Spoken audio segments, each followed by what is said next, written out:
Police મહાનિરીક્ષક Chirag Kordia, પૂર્વ Kutch SP સાગર બાગમાર તથા DYSP Mukesh ચૌધરીના માર્ગદર્શન હેઠળ એલસીબી દ્વારા અંજાર પોલીસ સ્ટેશન વિસ્તારમાં આવેલ સત્તાપર ગામે દરોડો પાડી ડુપ્લિકેટ વિદેશી દારૂ બનાવવાની ફેક્ટરીનો પર્દાફાશ કરવામાં આવ્યો છે. LCB PI J M. વાડા અને તેમની ટીમને મળેલી બાતમીના આધારે કાર્યવાહી હાથ ધરવામાં આવી હતી. દરોડા દરમિયાન સ્થળ પરથી ડુપ્લિકેટ વિદેશી દારૂ, ખાલી બોટલો, સ્ટીકરો, સીલિંગ મશીનો, કેમિકલ અને અન્ય સાધનો મળી આવ્યા હતા. પોલીસે કુલ 8.79 લાખથી વધુનો મુદ્દામાલ કબજે કર્યો છે.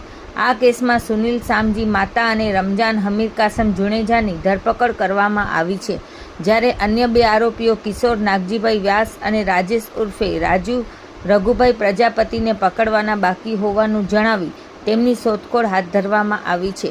આ અંગે અંજાર પોલીસ સ્ટેશનમાં ગુનો દાખલ કરી આગળની તપાસ હાથ ધરવામાં આવી છે. આ કામગીરી એલસીબી પીઆઈ જે.એમ. વાડા, પીએસઆઈ ડીજી પટેલ તથા એલસીબી સ્ટાફ દ્વારા સફળતાપૂર્વક પાર પાડવામાં આવી હતી.